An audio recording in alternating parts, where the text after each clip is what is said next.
औज़ुबिल्लाहिमिनश्शैतानिर्रजीम बिस्मिल्लाहिर्रहमानिर्रहीम। बच्चे आप A.S साइंस अकेडमी देख रहे हैं। मेरा नाम अब्दुल समद है और today lecture chapter number 2 atomic structure में हम एक न्यू टॉपिक पढ़ने वाले हैं, मोज़ले एक्सपेरिमेंट। मोज़ले एक साइंटिस्ट है और इसने एक्सपेरिमेंट किया था। वो एक्सपेरिमेंट क्या है तो हम इसको पढ़ने वाले हैं। तो लिहाजा मोज़ले ने 1913 में एक एक्सपेरिमेंट परफॉर्म किया था। He find out according to the Moseley experiment, इसने मालूम किया था, क्या मालूम किया था, ये मालूम किया था। He find out that frequency of emitted X-rays increases regularly with the number of positively charged on the nuclei of the target element used as anode।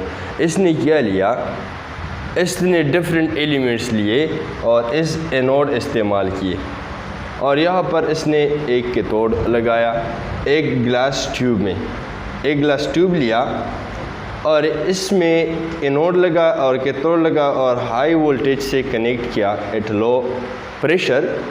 इसने क्या ऑब्ज़र्व किया, ये जब कैथोड है यहाँ से इलेक्ट्रॉन बच्चों इमिट हो रहे हैं, यहाँ से क्या हो रहे हैं, यहाँ से इलेक्ट्रॉन्स इमिट हो रहे हैं और यहाँ पर चूँकि पॉजिटिव प्लेट है, ये एनोड है और ये नेगेटिव प्लेट है, नेगेटिव चार्ज है इस पर, ये एनोड है। ये इलेक्ट्रॉन इस नेगेटिव की वजह से ये रिपेल हो रहा है और पॉजिटिव की वजह से ये अट्रैक्ट हो रहे हैं।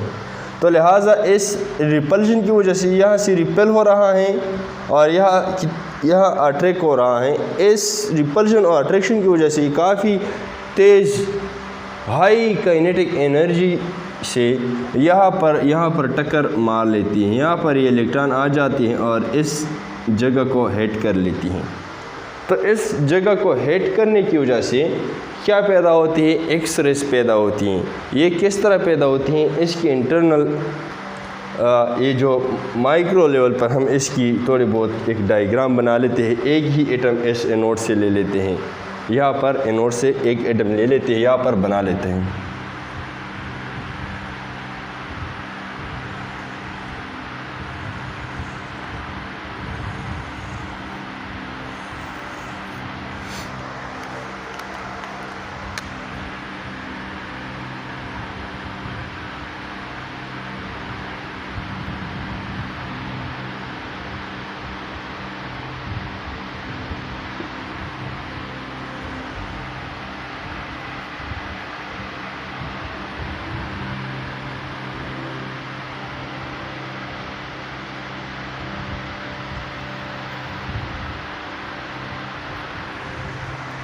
ये हमारे पास इस एनोड के से हमने एक एटम ले लिया, ये एनोड है और इसका एक एटम हमने यहाँ पर व्यू किया। यहाँ पर हमने इस एनोड से एक एटम लिया तो यहाँ से बच्चों जब ये इलेक्ट्रॉन चला जाता है और यहाँ पर इसको हिट कर लेते हैं इस एटम टारगेट मटेरियल को, तो यहाँ पर एटम्स में इलेक्ट्रॉन होते हैं। तो इलेक्ट्रॉन्स जब यहाँ पर इस एटम में होते हैं, जब ये इलेक्ट्रॉन यहाँ पर हिट हो जाए तो हिट होने से क्या होता है कि ये नॉक आउट हो जाती हैं, knocked out.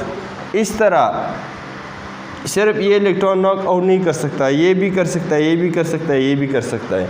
Any of the electron of the target material ये क्या हो जाती हैं, हिट को कर सकती है। जब हिट हो जाए, लेट्स सपोज ये वाला के जो ये के शेल है, ये एल शेल है, ये एम है, ये एन शेल है।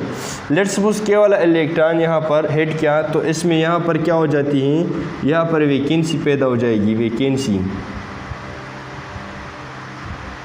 पैदा हो जाएगी। ये जब वैकेंसी पैदा हो जाती है तो यहाँ पर जो हायर एनर्जी इलेक्ट्रॉन है सबसे पहले वहाँ पर इलेक्ट्रॉन जाएगी जहाँ एनर्जी लो हो इलेक्ट्रॉन का। इलेक्ट्रॉन हमेशा के लिए अपनी एनर्जी लो होना चाहती है, तो लिहाजा ये हाई एनर्जी जो इलेक्ट्रॉन है यहाँ पर जंप कर लेगी। जब यहाँ पर जंप करेगी तो यहाँ पर क्या हो जाएगी, यहाँ पर बच्चों क्या हो जाती है, यहाँ पर चूँकि एनर्जी हाई है और यहाँ पर एनर्जी लो है के शेल की एनर्जी लो है, एल शेल की ज़्यादा है, तो लिहाजा यहाँ पर यहाँ से यहाँ आने के लिए इस इलेक्ट्रॉन को एनर्जी कम करना होगा। ये जो एल शेल के इलेक्ट्रॉन है ये वाला, इसको एनर्जी कम करना होगा। तो ये किस तरह कम कर लेती है? ये इन द फॉर्म ऑफ रेडिएशन, ये इमिट कर लेती है। इस रेडिएशन को हम क्या नाम देते हैं? एक्स रेज का नाम देते हैं। एक्स नामालूम और रेज मतलब शुआ, तो इसको एक्स रेज कहते हैं। तो यह जो एक्स रेज पैदा हो गया, यहाँ पर हमने जान लिया कि एक्स रेज कैसे पैदा होती हैं। यहाँ से बच्चों ये इलेक्ट्रॉन अगर जंप नहीं किया तो ये भी जंप कर सकती है इस एम्प्टी स्पेस को भरने के लिए। यहाँ से जो इलेक्ट्रॉन यहाँ पर घूम रहे हैं ये भी आ सकते हैं, तो फ्रॉम एनी आउटर शेल ये आ सकती है और ये एम्प्टी स्पेस जो है जो ये फिल्ट आउट कर सकती हैं। तो यहाँ से यहाँ आने के लिए, यहाँ से यहाँ आने के लिए, यहाँ से यहाँ आने के लिए इन इलेक्ट्रॉन्स को एनर्जी कम करना होगा। तो ये किस तरह कम करती है? In the form of x rays, ये एक्स्ट्रा एनर्जी लॉस करती हैं। तो मोज़ले कहते हैं कि ये जो एक्स रेज हैं, ये जो एक्स रेज की फ्रीक्वेंसी है, इसकी जो ततराहट है या जो स्पीड हम कह सकते हैं, it depend upon the nucleus में जितने प्रोटॉन का नंबर ज़्यादा हो इतनी ही इस एक्स रेज की फ्रीक्वेंसी ज़्यादा होगी।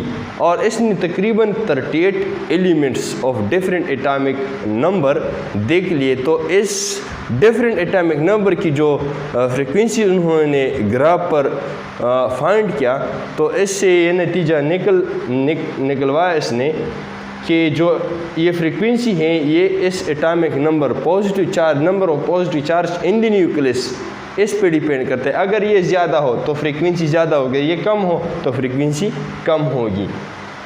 तो लिहाजा used 38 different element is anode. ये कहाँ पर इस्तेमाल किया? इज़ एनोड, क्योंकि हम टारगेट तो करते एनोड करते हैं, इसने तो एनोड ही करना है टारगेट करना। कैथोड में अगर डिफरेंट एलिमेंट्स के तो इसकी फ़ायदा नहीं है, क्योंकि हम इसको तो यहाँ से सिर्फ इलेक्ट्रॉन हम क्रिएट करते हैं। जो इलेक्ट्रॉन क्रिएट हो जाए और यहाँ से एक्सेलरेशन हाई एक्सेलरेशन से आ जाए और यहाँ पर टक्कर मार लेते हैं, इस एनोड के इतनी ही काम है। और जो ज़्यादा काम है यहाँ पर जो हम एलिमेंट डिफरेंट स्टडी करते हैं तो यहाँ पर एनोड में हम करते हैं। तो लिहाजा एनोड में 38 डिफरेंट एलिमेंट यूज़ किए। एंड ऑब्जर्व, और इसने ऑब्जर्व किया इट्स स्पेक्ट्रा, इसकी जो स्पेक्ट्रा है, ये जो एक्स रेज है, इसने ऑब्जर्व किया the frequency of x rays depend upon the atomic number of target element. ये जो टारगेट एलिमेंट है, हमेशा के लिए टारगेट एलिमेंट ये वाला है, ये वाला जो है टारगेट एलिमेंट है, टारगेट एलिमेंट। ये जो फ्रीक्वेंसी है टारगेट एलिमेंट भी डिपेंड करता है। अगर टारगेट एलिमेंट के एटॉमिक नंबर ज़्यादा है तो फ्रीक्वेंसी ज़्यादा होगी। मोज़ले ने फिर एक लॉ पेश किया। अकॉर्डिंग टू द मोज़ले क्या है, ये वाला जो है, ये जो फ्रीक्वेंसी है, frequency is directly proportional to the atomic number. ये जो वी है यहाँ पर मैंने लिखा इस फ्रीक्वेंसी को रिप्रेजेंट करता है, और जो जेड है एटॉमिक नंबर को रिप्रेजेंट करता है। और यहाँ पर जो हमने यहाँ पर जो मोज़ले ने इसके ग्राफ जो ड्रा किया, फ्रीक्वेंसी तो directly proportional to the atomic number तो है, लेकिन इसकी ग्राफ तो सीधा फ्रीक्वेंसी और एटॉमिक नंबर जेड और फ्रीक्वेंसी के दरमियान जो उन्होंने ग्राफ ड्रा किया तो ये सीधा नहीं आ रहा था, इस तरह नहीं आ रहा था, थोड़ा बहुत टेढ़ा वेढ़ा आता था। तो इसलिए इस पर स्क्वायर डाल दिया। जब स्क्वायर इसने डाल दिया अंडर रूट या स्क्वायर रूट, तो फिर यहाँ पर क्या हो गया, यहाँ पर थोड़े बहुत जो मैथमेटिकल जो ग्राफ था सीधा हो गया। और फिर इसने क्या किया, इससे एक बी क्या सब्ट्रैक्ट किया। बी क्या चीज़ है? स्क्रीन कांस्टेंट है, स्क्रीनिंग कांस्टेंट। ये हर एटम के लिए अलग अलग होता है। और के शेल ये स्क्रीनिंग कांस्टेंट क्या है? ये 1 है। ये क्या है? 1 है। तो लिहाजा जो फ्रीक्वेंसी है इस directly proportional to the atomic number मनफी स्क्रीनिंग कांस्टेंट।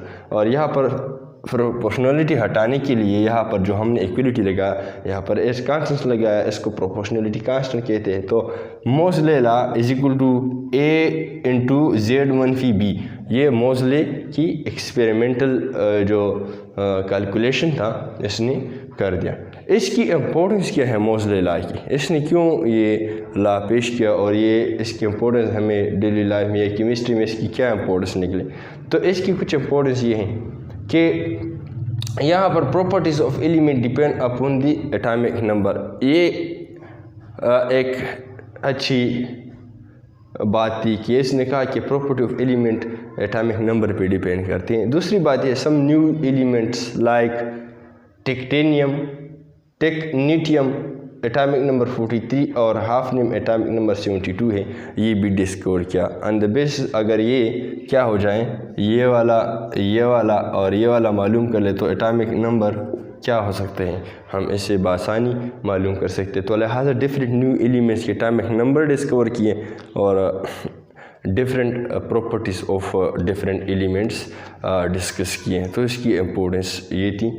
तो लिहाजा this was all about Moseley law experiment. अगर आपको वीडियो अच्छी लगे तो वीडियो को लाइक कर ले और चैनल को पर अगर नहीं आए हो तो भाई की चैनल को ज़रूर सब्सक्राइब कर ले। इसके अलावा अगर आपको कोई और जगह पर प्रॉब्लम है केमिस्ट्री में तो आप मेरे चैनल में देख सकते हैं। आप प्लेलिस्ट में जाए, वहाँ पर इन्हीं चैप्टर में अगर आपको प्रॉब्लम है तो all chapter of chemistry first year, second year, 9th 10th, वहाँ पर हर चैप्टर में जो टॉपिक आपको चाहिए वहाँ पर आपको मिलेगी। 1 2 3 सीरीज़ में मैंने दिए हैं 1 by 1, तो आप सारे देख सकते हैं। Thank you very much. अपने भाई को दुआओं में याद रखें, अपनी सेहत का ख्याल रखें। Thank you again, good luck.